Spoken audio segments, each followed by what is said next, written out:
All right. So first question was, where do you believe we came from and why are you here? And your answer was that you believe we all came from understanding that people thirst knowledge and support, but they often don't know where to start. And that is definitely true. And our platform gives them a place to start. And that's true. One of the questions behind that is, where do you think you came from? What is your purpose, more or less, to Okay. rephrase it? Oh, sorry. That's all right. Let me put it on do not disturb real quick. It happens.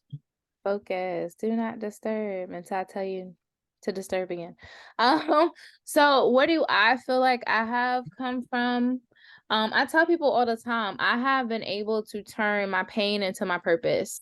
Mm-hmm. Where the person you see today has come from brokenness, has come from trauma, has come from being invisible for a long time. So when you are a kid that comes from a two-parent middle-class household, Yep. most people don't feel like you need any support or help because you're not the norm that needs support. But I learned in my own experiences that all of us do. So I have dealt with a lot of sexual trauma from 3 to 13. I dealt with obesity and self-esteem issues. I'm a survivor of a suicide attempt. And what I've been able to do is learn, what did I need? What would have possibly kept me from that moment? And I became that person by becoming a social worker or a therapist to Mm-hmm. help other people know, like, even if that is a part of your story, now is the first day to the rest of your life. Yep. So regardless of what now is, that's what Yep. that is. So that's And kind of that's my so true. purpose behind it. Yep. So you said then in your next one that you're a certified, basically a trauma mental health professional. Is that a certification that is like nationwide by the state? What is that? So it is actually international. So I'm a certified complex trauma professional. You have to get certified through Evergreen. And I literally just submitted mine for the second part of it last Friday. Cool. Um, That's awesome. yeah, so it is international. And then as far as my license as a social worker, each state has their own regulations. So I am certified in the state of Virginia right now with that Yeah. license. Yeah, I knew there's some states that have different licensing for social workers. I didn't know about the other one, so that's cool. Yeah. Um, and I love that you're passionate about lowering the rate of suicide basically around the world. That's awesome because I think that that's something that a lot of people don't realize how high it is. Yeah. 130 people every day commit suicide successfully. And last year in the United States, we at least hit almost 47,000 by the end of the year. So, Crazy. That's a yeah. lot of people. And I'm sure during COVID, it probably spiked some. So, strangely, what they were saying was the numbers spiked, but the issue is we can't distinguish who overdosed Yeah. who committed suicide. So the numbers are always going to be skewed because they're always separated. But we can't go back and ask that person, where Yeah, it's you kind doing of hard this now. life or whatever. So it's one of those things where it's probably way more numbers, but we don't talk about it a lot. Mhm. And now people are starting to talk about it a little bit because now we have people of influence Mhm. that are doing it at a more higher rate. Yeah. Then you have military and all that. So it's definitely a huge topic of discussion. But my thing is, we're talking about stats, but nobody's talking about solutions. So I Correct. want to be Yeah, that the solution. stats don't matter if we don't have any solutions. We need to start working on solutions. Don't just keep watching the stats go up. Yeah. So It that's doesn't fix where I plan anything. to come in at. Yeah. Yeah, no, that's awesome. And then the next question was about whether you tend to be more of a goal setter and highly motivated or you live day to day. And you said you go with God. What do you mean by that? So I go with God. What do I mean by that is I definitely set goals. So I have a vision of mine of where I want to go for each day, where I want to go in my life. However, there's this saying that this gentleman says, and I forgot his name off the top of my head, but it's a meditation. He says, I make plans, but I remain flexible to the surprises that life has in store for me. I say yes as often as possible. So Cool. for me, I have a big vision. I know what I'm doing. Mhm. But sometimes God can throw something in my way and it's like, okay, if this what you want me to do in this moment, I got you. So then I'm never overwhelmed Yeah. by the things that he is blessing me to do. So that's what I mean by that. Like I'm very Yeah. goal oriented. I can tell you Mhm. my 5-year plan, But right now is the only thing that matters. And if I'm not flexible in my now, I can miss something that is going to be really important for me to focus on. No, and that's really good because I'm definitely a strong Christian too, and I believe that God gives us a lot of divine appointments throughout the our life, oftentimes every day. And if we're so fixed on our own goals and ambitions, we may miss those divine appointments. And so we have to go with his prompting. And I just love that because most people wouldn't say that. So that's cool. That tells me a lot about you and who you truly are. So that's cool. Um, Another one I wanted to hit on was 3 things that if you couldn't fail, you would like to accomplish in the next 90 days. Host a retreat for trauma survivors. Is that like you want to do that in person or like virtual? It would be in person. Okay. Virtual is great, and I think we have a place for that. Mhm. But if money wasn't an issue, if I could put it on, I would definitely bring people to an intimate home. I would introduce them to Reiki healing, which is that energy work. We will really talk and dive in. I will introduce them to the things that I have done, and I will take them through my coaching program where it's more rapid. So it's 8 modules. So they'll get that 8 module in that weekend. Gotcha. So that they can walk away really feeling whole and really feeling like, yeah, I have trauma, but I'm a thriver and I can thrive and I can do other things. So if I could do that in the next 90 days where That'd be people awesome. can make it to the Mhm. end of 2023, I would 100% make that happen.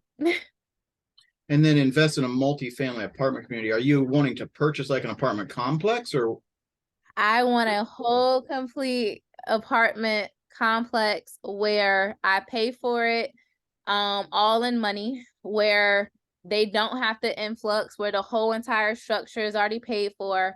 And we will host Sunday dinners. So these people will be family. We will host Thanksgiving. We will host Christmas and any other that's holidays that come in between. I will have on-site therapists, nutritionists. So it will literally be everything you need to live your life will be there, but your rent will be only $500 a month. That covers all of your expenses because again, I've already paid for everything. So I was thinking and dreaming big in the next 90 days. If I had somebody with a blank check, that's what I would do. So nobody can be alone and by themselves. And I would love to at least service 100 families, Mhm. that they can stay there as long as they want to, but they're set up so then they're not stagnant, that they're going out there so they won't stay forever because I've given them what they needed to go out and dream big themselves and then go and purchase homes and things like that. So that's what I That's would do. awesome. Yeah, that's a great vision. Um, I can think of a guy, he's not in Virginia, he's over in I think Memphis, Tennessee area that does a lot with real estate and does a lot with funding for different projects. So that might be somebody that down the road we could talk to Okay. and see what he knows or what he thinks of something like that. He's also a strong Christian guy. So um Awesome. yeah, let's kind of keep that in the back of our minds for a minute. Maybe we'll see what God opens up. What did you mean by number 3 of breathe? Just me being able to take a breath. If I was to tell you everything that I do right now, I tend not to. Crazy, huh? I never want anybody to be like, oh my gosh, she's bragging. But of course, I'm a daughter of God, Yep. right? I'm Yep. a wife. I'm a mom of 2 young children, so 3 and 6. They're in my heart.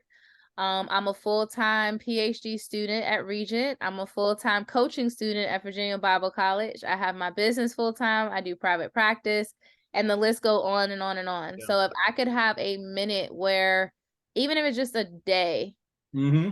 nothing, where nobody needs me, I can be off the grid, just me and God and some stars. Yeah. That's what I I can mean by totally want that. breathing. Yeah. So And yes. that's really cool that you put it that way because I did that kind of the week between Christmas and New Year's. I literally took like 2 days and just did virtually nothing. I basically just vegged and just spent some time with God and praying and reading and thinking and just pondering. And it was just really amazing time to just kind of Yes. um I don't know, reset almost. Yeah, I had planned to do that. I took a whole week off, but then I had my kiddos and it Yeah. was mommy this, mommy that. And I was like, Yeah. look, I need a Luckily vacation. my kids are all teenagers now. So I So can more or less go in my office and veg for a few hours at a time. yeah, that doesn't exist. Not yet. I'm working towards that day. Sooner or later. All right. So 5 things you'd like to change or create in your life. You said lack of financial revenue. Mm-hmm. What do you mean by lack of financial revenue? What I would like to change is I have a fear of not having enough. Mm-hmm. And I do a lot, and people call me a celebrity and all these things, but for me, my pockets does not show that. And it doesn't mean that, no, let me put it this way, because I want to make sure that I'm mindful with my words. I want to be a billionaire so that I don't have to worry about what I want to do. And it's not even just for myself. Yeah. But if someone's on the street and I see them and they need some help and support, I can fund whatever they need to get their feet, back on the ground. And even coming with my own stuff in my family, there's times where I don't know where our meals are going to come from, because I did just jump into full-time entrepreneurship and my husband's a teacher. So for us, sometimes we don't know how bills are going to get paid. It always does, but I don't want to have that stress. Yeah. Yep. It's great to say I know God has it, but it's different when like Yep. it's there, and Yeah. that When you that don't for have me a savings is what account, I it makes want your to faith see. real. Correct. So I I'm know the I'm feeling. tired of, moving things around in the savings, stuff pop up, and I got to figure out how to maintain. I just want to be in a space where I can go and get that life insurance outside of my husband and not have to pay for it monthly, because I can pay the plan up front. That is for me what that means. Gotcha. Yeah, absolutely. Um, Another one you put down was residual income. Is that something you're working on? Yes. So I have my I'm Enough movement, which is the thing that's right here behind me. And I created it for the residual income, but a lot of the print on demand, the only way to really get good revenue from it is if you rob the people that's supporting you. With meaning, I can sell something for $60, but I may only see $2 to $5 from that. you know Yeah. so I want to begin to create a source of revenue where I don't I don't have to spend a lot of my time and energy, but doing like the recorded master classes, being able to have like a college or university type thing up and running, so something where people can go and still get what I have to offer, but Yeah. it's not my energy that I have to spend and do it, and I haven't been able to find that thing yet. And I'm not big on like network marketing companies. Like that's actually very stress provoking for me. It So I'm can. just looking for Yeah. what that thing is to bring in revenue where I don't have to worry about it. Mhm. No, that's awesome. And I actually found something myself that is really amazing where it's not network marketing, it's more like an affiliate type marketing, but basically you just get paid every week for just putting some money in and it just continues to grow. So I looked at it as if I put 500 bucks in, I leave it sit for 5 years, I'll be more than a millionaire. If I leave it for more than 7 years, I'll be more than a billionaire. Okay. So there's a lot of options out there. I've been in network marketing for almost 30 years. Mm. So yeah, I've been in it for a long time, know most of the big leaders and have done very well in some of it. But there's a lot of change has happened over the last 8 or 9 years. And So see, I just want to be the person that go into the companies and mhm. then inspire you guys to keep going. I don't want to be a part. So like that's You want to be their I've keynote learned. basically at their conference. Correct. Yeah. So I've learned my lane. I've learned that I still want to be in those spaces, but I Yep. don't want to be the person going out, because again, Yeah, you don't that's want to be hosting stressful the for me. parties and doing all the Yes. boots on the ground, so to speak. So Right. yeah, no, I understand that. Um, so the next question I want to just kind of dive a little bit further into you about your definition of success. You put that success is the outcome of the people you surround yourself with and the books you read. Just understand a little bit further if you could explain that, just so I understand. I think I know what you mean, but I want to just understand better. So I did not coin that at all, I promise you. So it comes from the 3 Feet from Gold by Sharon Letcher and Dr. Greg Reed, and they come from the Think and Grow Rich piece in the Napoleon Hill Foundation. And I recently read that book. It was actually suggested to me by my coaching professor because I was about to give up. I was like, look, I know I'm this great person, but everything I'm trying to do, nothing's working out. And he said, read that book and I promise you, you're going to be fine. And it shifted my perspective because You're only as successful as the sum of the 5 people around you, which comes from my spiritual dad, which I do believe. So whoever's around you, that's what you're going to become. So I'm like, okay, I need to change my circle, not necessarily being around people who have the most money, but Correct. being around people who have the most successful mindset. Correct. Where they know, okay, this is my purpose in life. So if your purpose in life is to wash cars, you're not going to, make thousands and thousands of dollars, but that's your purpose. But if you do it successfully, What that's was the great. name of that book again? So it's 3 feet from gold, and I'm gonna try to see if I can put it close to my face. It looks like Oh this. yeah, I can see it. Yeah. Yep. 3 feet from gold. And it's definitely a life changer. And even at the back, I haven't finished it yet, but it walks you through like things and activities that you can do to kind of shift your perspective. And then as far as books, I have not read a full book in years until I read this book. And right now I am simultaneously reading 5 between different people, different topics, and it brings the thing about the people you surround yourself as well, because each one of us, based off of whatever our relationship is, have a book that we're reading, we talk about it, we correlate. So that's why when I say that means success for me, it's because we all are birthed with a purpose, whatever that is. And it's not a certain dollar sign. Like, I know that God has promised me wealth, and I do believe that, but I can't force him to speed up whatever that time it is. So for me, success is the time that I spend with people. It is the books that I could put myself in front of, where it's going to feed my spirit, it's going to feed my energy, it's going to shift my mindset, so that I can continue to have faith and believe that I can do all things through Christ who strengthens me. If I'm reading trash or social media and comparing myself, which is another great book, it's called Killing Comparison by Nona Jones. That has helped me as well, where my success is not based off of what I see other people doing, but it's going to be my own way and how, God has destined it. So that's why that's my definition. No, of that's that. cool. And I figured that's kind of what it was. I didn't know about that book because there's a lot of great books out there, but that's really cool. So your God-given purpose is to save lives? Yes. Absolutely. So that nobody you actually can even mean that literally. Yeah, literally to save lives. Honestly, I'm not even gonna lie to you. I've been in some interesting positions because I am the go-to suicide specialist in our area when it comes to therapy. I've worked with people who have schizophrenia, so those people are at a higher rate of doing that. So to be someone who is a suicide attempt survivor that has someone save my life, I now do that and I pay it forward. So whether that's through an interaction, a conversation, a video somebody may watch, I want something that I say at least for one more 24 hours of your day, keep you alive one more day. And that's literally what my God-given purpose is so that his children can fulfill their purpose. And one thing that just hit me, one thing we should consider maybe, or you should at least think about, is with your skills in that, what if you would try to be live most of the time on Owl, even if you have your price, at $5 or $10 or whatever?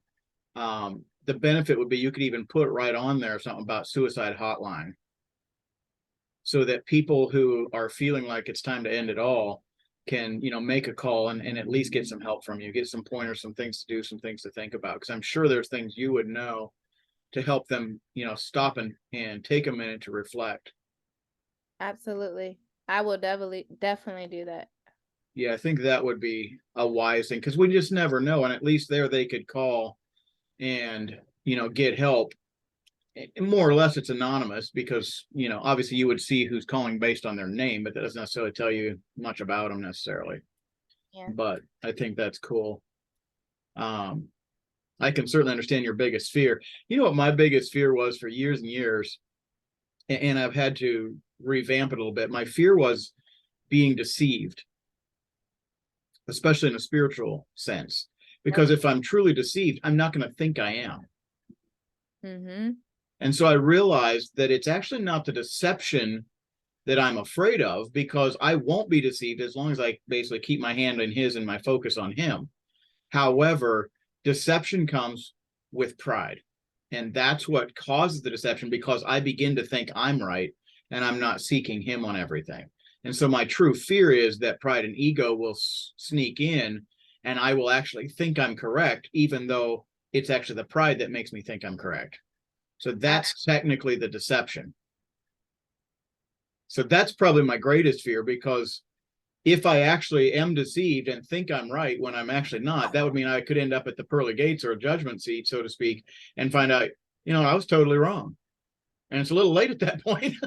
Yeah, absolutely. So that's kind of my greatest fear. And I do want to, meet my God-given purpose as well, which is similar to yours, of saving lives, except that I look at it as I save people from living in failure and fear and, all these other things that people always struggle with. I help them, find their true God-given purpose and then live it and make their dreams become a reality. Absolutely. I So love that. different type of life. I help them with their mental life to save their mental life, so they quit struggling emotionally and mentally as much, and help them take the steps to, live in their full purpose or their full potential. Absolutely. I think for me, the piece of it is, although, work wise, I definitely do the mental health and the therapy and things like that. But purpose wise, I've told people, if you have a brain, you have a mental health. And what I'm trying to do is not separate mental health issue from the person of the person. Yep. So a lot of, even when I speak and I do keynotes or I do workshops, a lot of people have reported they enjoy it, because I'm not very stats heavy. I'm not going to give you a bunch of expertise and People things from don't care about stats, to be honest. so what I do is it's practice, it's practical, it's like life and things like that. So if I can meet you where you are, and if where you are is your lowest, my husband jokes and he calls me hell's therapist. And I said, what do you mean by that? And he said, babe, like, you're not afraid to go into people's hell. Like, they can be burning and you'll still touch them. And you're just like, God got me regardless. And I had to think about it. I said, that's literally what I do, is when people are at their darkest moment, I help them see the little bit of light that God is like, don't give up yet. Don't give up yet. So I can do the mental health pieces, but it's really when you're at that moment, someone has to tell you it's not time yet. So true.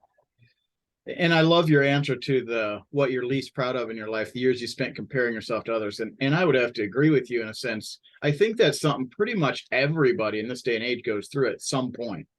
Because if you're on Instagram, you're going to see other people sharing their highlights, but then we compare our low light reel to their highlight reel, and it's no comparison. And it's like, my life ain't worth it. I'm never going to reach that status, whatever, and to me, that's just the enemy trying to get you down emotionally and mentally. And if he can get you down, then he can get you to do things that you would normally never consider. absolutely. So that's awesome.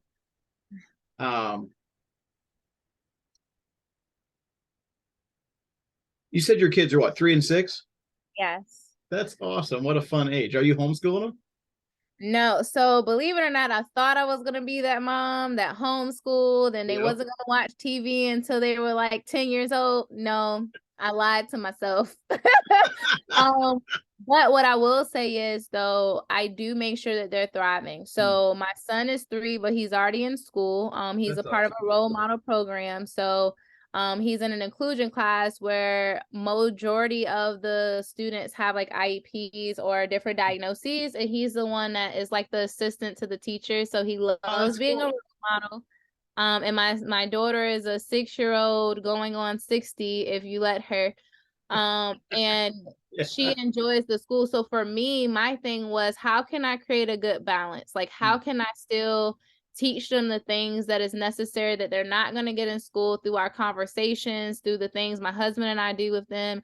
But then I didn't want to steal them from the social part of it. And I think sometimes we miss that we need the social, we need being a part of people. And my kids are socialites, like me and my husband.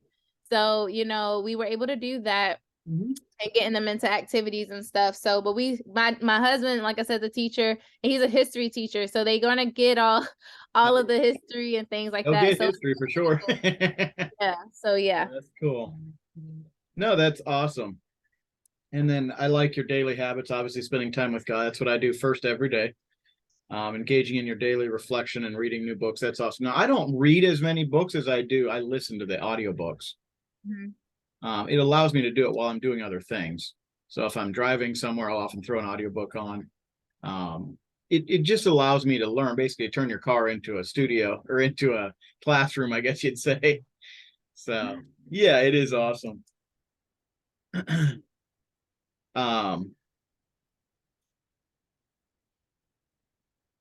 As far as being a part of the community, I think you're going to be a great fit. What I would like to do is help you get your page set up on our site. And I don't know if you have time right now, real quick. I do. Yes, All sir. right. Let me just stop the recordings. We don't need to record.